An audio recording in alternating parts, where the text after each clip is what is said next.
በአውሮፓ ልብ ውስጥ ታሪክ፣ ውበት፣ እግር ኳስና ባህል በአንድ ቦታ የሚገናኙበት አስደናቂ ሀገር ላስጉዛችሁ። እንኳን ወደ ሃንጋሪ ቡዳፔስት በደህና መጣችሁ።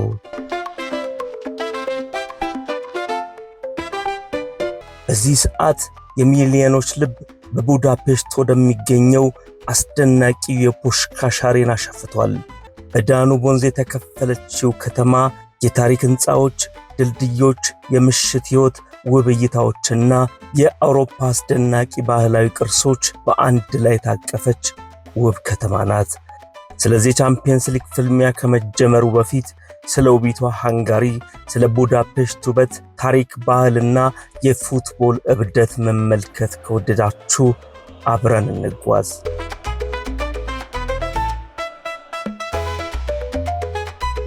ቡዳፔስት ዘ ኪውን ኦፍ ዳኑብ በመባል ትታወቃለች። ስለምን የዳኑብ ንግሥት ተባለች የሚል አይጠፋምና ሚስጥሩን እንመለስበታለን። 2857 ኪሎ ሜትሮች የሚረዝመው ዳኑብ በአውሮፓ ሁለተኛው ረጅም ወንዝ ሲሆን 10 የአውሮፓ ሀገራትን ያዋስናል። የሰርቢያው ቤልግሬድ፣ የኦስትሪያው ቬና፣ ስሎቫኪያው ብራትስላቭ እና የሃንጋሪው ቡዳፔስትን አቋርጦ የሚያልፍ ስመጥር ወንዝ ነው። ሃንጋሪ የሚለው መጠሪያ ከላቲኑ ሃንጋሪያ አቻ ፍቺ ሲኖረው ትርጓሜውም ኦንጉር ወይም 10 የቱርክ ጎሳዎች የሚል ተመሳሳይ ፍቺን ይይዛል። ባለሀገሩ ሃንጋሪን በስሟ አይጠራትም። በዳቦ ስሟ የማያሮዛርግ ነው የሚሏት። ላንድ ኦፍ ማጋየርስ፣ የማጋየሮች ምድር እንደማለት። ታዲያ ማጋየሮችስ ማን ናቸው? የሀገሪቷ ቀዳሚያን ዜጎች የኡራሊክ ቋንቋ ተናጋሪዎች ማጋየርስ ይባላሉ። ከ20 በላይ የሚሆኑ የኡራሊክ ቋንቋዎች ከሃንጋሪ በተጨማሪ በዩክሬን፣ በስሎቫኪያ፣ በሰርቢያ እና በሮማኒያ ከ25 ሚሊዮን በላይ ተናጋሪ እንዳላቸው ይነገራል። እናም እነዚህ ሃንጋሪ መስራቾች ሀገራቸውን የማያሮዛርግ ሲሉ ይጠሯታል። 93000 ኪሎ ሜትር ስኩዌር ስፋት ያላት የመካከለኛው አውሮፓዊቱ ሀገር ሃንጋሪ ለ10 ሚሊዮን የቀረቡ ህዝቦች ይኖሩባታል። ከአጠቃላይ ህዝቧ 70% ከተሜ ሲሆን የተቀረው በገጠሩ የሀገሪቱ አካባቢዎች የሚኖር ነው። 230 ቢሊዮን የአሜሪካን ዶላር የሃንጋሪ ጂዲፒ ሲሆን ከአውሮፓ 20ኛዋ ከፍተኛ ኢኮኖሚ አቅም ያላት ሀገር ያደርጋታል። 29400 የአሜሪካን ዶላር የእያንዳንዱ ሃንጋሪያን ዜጋ ዓመታዊ የነፍስ ወከፍ ገቢ ነው። ይህ አማካይ ዓመታዊ ገቢ ከአውሮፓ አጠቃላይ አማካይ ዝቅ ያለ ቢሆንም መጥፎ የሚባል ግን አይደለም። የሃንጋሪን የህዝብ ብዛት በተመለከተ አንድ አስገራሚ ነገር እናጋራችሁ። ዓለም ላይ የሚገኙ በመቶዎች የሚቆጠሩ ሀገራት የህዝብ ቁጥር ከዓመት ዓመት ሲጨምር የሃንጋሪ ግን በተቃራኒው ነው። ለምሳሌ ያለፉት 45 ዓመታትን ለውጥ ብናይ የህዝብ ቁጥሯ በ1 ሚሊዮን መቀነሱ ነው መረጃዎች የሚያሳዩት። ነገርየውን ከኛ ሀገር ጋር ብናነጻጽረው እንደ ሀገር ኢትዮጵያ በእነዚህ ዓመታት ውስጥ በደምሳሳው ከ90 ሚሊዮን በላይ ተጨማሪ የህዝብ ቁጥር አስመዝግበናል። በ1981 ብቻ 10 ሚሊዮን ያለፈው የህዝብ ቁጥሯ በየጊዜው 0.3% መቀነስን አሳይቷል። የህዝብ ቁጥሯ በማደግ ፈንታ ማሽቆልቆሉ ያሳሰበው የሃንጋሪ መንግስት ወላዶችን ለማበረታታት ፕሮናታሊስት ፖሊሲ መከተል ከጀመረ ከራረመ። ምንም እንኳን በሀገሪቷ ከሚወለደው ሰው ልጅ ይልቅ የሚሞተው ህዝብ ቁጥር ከፍ ቢልም መውለድን የሚያበረታታና ጽንስ ማቋረጥን የማይደግፍ ጠንካራ ፖሊሲ አላቸው። በእድሜ የገፉ ግለሰቦች በሚበዙባት ሀገር 81 ዓመት ተኩል የህዝቧ የእድሜ ጣሪያ እንደሆነ መረጃዎች ያሳያሉ። 99 ከመቶ የሚሆኑት ሃንጋሪያን ሀገርኛ ቋንቋ የሆነውን ሃንጋሪያን ወይም ማጋየርስ ተናጋሪ ሲሆኑ እንደነ ቡዳፔስት፣ ዴበርሰን፣ ሰጂድ፣ ሚስኮሊክና ፒስስ በተሰኙት የሃንጋሪ ከተሞችና ቱሪስት በሚበዛባቸው ስፍራዎች የእንግሊዝኛ ቋንቋም ይዘወተራል። ጀርመንኛ እንደ ሁለተኛ ቋንቋ በሚነገርባት ሃንጋሪ ክሮሺያን፣ ሮማኒያን፣ ስሎቫክ፣ ሰርቢያንና የራሽያ ቋንቋዎች ለመግባቢያነት ያገለግላሉ። እንደ ነጮቹ የጊዜ ቀመር በ1873 አካባቢ እንደተመሰረተች የሚነገርላት ቡዳፔስት መጠሪያን ያገኘችው ቡዳ፣ ኦቡዳና ፔስት ከተሰኙት 3 ቃላት እንደነበር ታሪክ ያስረዳል። በጠቅላይ ሚኒስትር የምትመራው ሀገር ጠቅላይ ሚኒስትሩ የመንግስት መሪ ሲሆን ዋና ዋና ፖሊሲዎችን ይመራል፣ የካቢኔ ሚኒስትሮችን ይመርጣል፣ ትክክለኛውን የአስፈጻሚነት ስልጣኑን ይጠቀማል። በሃንጋሪ መንግስት ጠቅላይ ሚኒስትሩና የካቢኔ ሚኒስትሮችን ያካትታል። ለፓርላሜንቱ ተጠያቂ የሚሆነው አስፈላጊ ሲሆን በህዝብ ድምጽ ከስልጣን ሊነሳ ይችላል። በሃንጋሪ ፕሬዝዳንት የሀገር መሪ ሲሆን በአብዛኛው ስነ ስርዓታዊና የውክልና ሚና አለው። ፕሬዝዳንቱ በፓርላማው ቀጥታ ሳይሆን በተዘዋዋሪ መንገድ ለ5 ዓመታት ይመረጣል። ኢትዮጵያና ሃንጋሪን ምን ያመሳስላቸዋል ካላችሁ የሚመሳሰሉበት አንድ ነገር ሁለቱም የባህር በር የሌላቸው ላንድ ሎክድ ሀገራት መሆናቸው ብቻ ነው። መንገድ የለም እንጂ ከአዲስ አበባ ቡዳፔስት በተሽከርካሪ 4 ቀን ይፈጃል። በየብስ 75000 ኪሎ ሜትር ይሁን እንጂ በአየር ትራንስፖርት ከ4700 ኪሎ ሜትር አይረዝምም። በሰባት የአውሮፓ ሀገራት የተከበበችው ሃንጋሪ ስሎቫኪያና ስሎቬኒያ፣ ሰርቢያና ሮማኒያ፣ ዩክሬንና ክሮሺያ እንዲሁም ከኦስትሪያ ጋር የምትዋሰን ሲሆን በስተሰሜን 627 ኪሎ ሜትር ርዝመት ያለው የስሎቫኪያ ድንበር ረጅሙን ርቀት ይሸፍናል።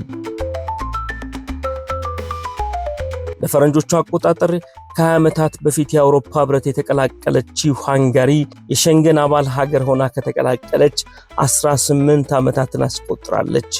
ሃንጋሪ ለአስተዳደራዊ መዋቅር እንዲመች በ19 ክልሎች የተከፋፈለች ስትሆን በእያንዳንዱ ክልል ስር 174 ወረዳዎች ተካተውበታል።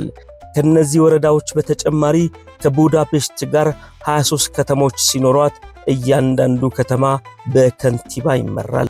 የሃንጋሪ ርዕሰ መዲና ቡዳፔስት ቡዳና ፔስት በሚባሉና በዳኑብ ወንዝ የተለያዩ ሁለት ከወንዝ ወዲህ ማዶና የወዲያ ማዶ ሰፈሮች ትከፈላለች። ቡዳ ሀገርኛ ትርጓሜውን እዚሁ ትተን በሃንጋሪ ኑባሬ ስንግባባ የቡዳፔስት ምዕራባዊ ክፍል ሲሆን የከተማዋን ንዑስ ክፍል ይሸፍናል። በዚህኛው የከተማይቱ ክፍል ቀን ደማቅ ነው። ፔስት ግን የምስራቁ የቡዳፔስት ክፍል ነው። ሃንጋሪ ስፓ ካፒታል ኦፍ ዩሮፕ የአውሮፓ የስፓ መናገሻ ናት ይሏታል። በመሃል ቡዳፔስት ብቻ ከ100 በላይ ለጤና ፍቱን የሆኑ የተፈጥሮ የፍል ውሃ ስብስቦች አሏት። በሃንጋሪ የተፈጥሮ ፍል ውሃ ለማግኘት ከከተማ መውጣት አይጠበቅባችሁም። እዛው በመሃል ቡዳፔስት ፍል ውሃን በአቅሜ ካላችሁ ቡዳ ወደሚባለው የከተማዋ ክፍል ጎራ ብትሉ በልካችሁ መዝናናት ትችላላችሁ።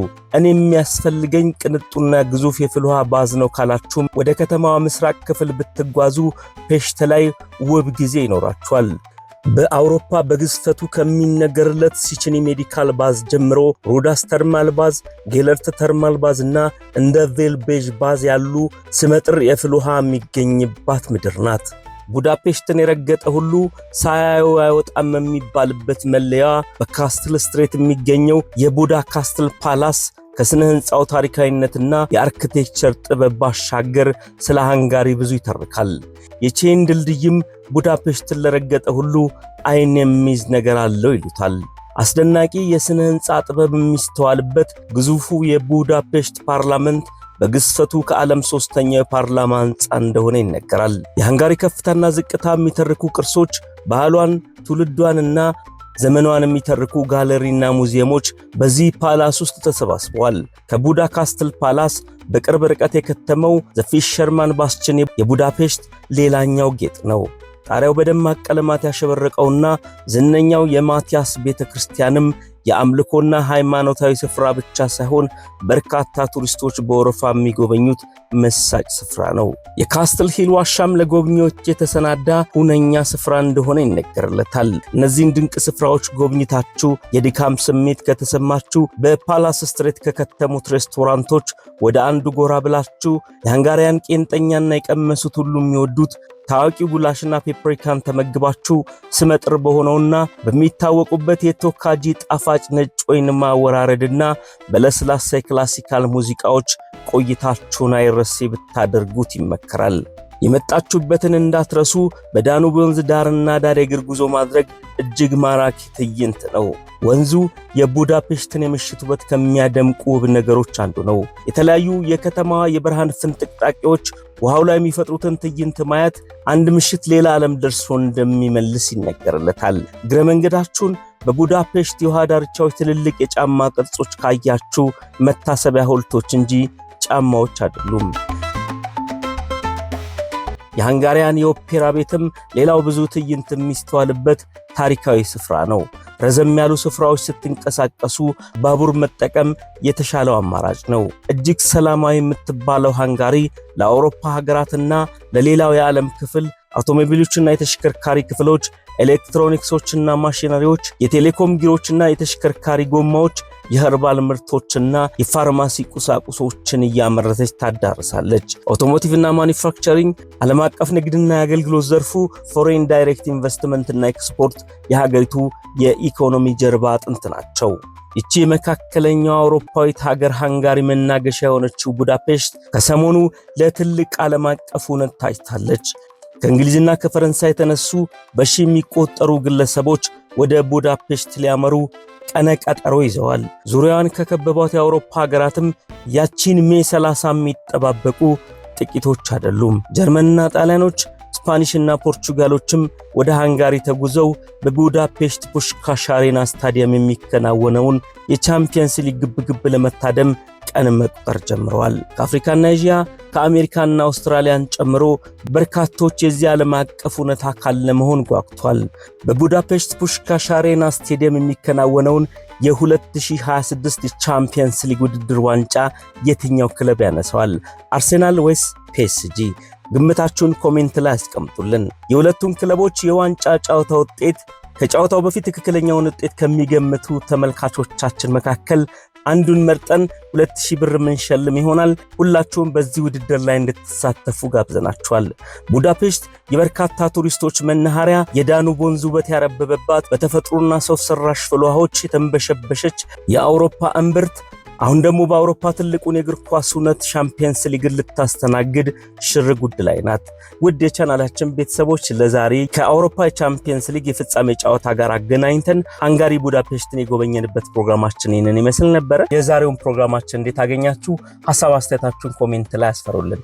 በቀጣይስ የትኛውን ሀገር እናስጎብኛችሁ?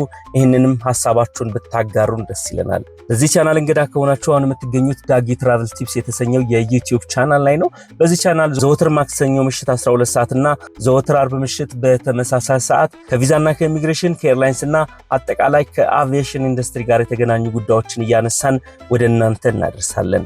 ይህንን ቪዲዮ እያያችሁ የዚህ ቻናል ቤተሰብ ካልሆናችሁ ሰብስክራይብ የምትለውን በተን ተጭናችሁ እንድትወዳጁን በአክብሮት እንጠይቃችኋለን። እስከ ቪዲዮ ፍጻሜ አብራችሁን ስለቆያችሁ የዚህ ቻናል ቤተሰብ ስለሆናችሁ እንዲሁም ቪዲዮ ላይክ እና ሼር ስላደረጋችሁ ከልብ አመሰግናለሁ። መልካም ጊዜ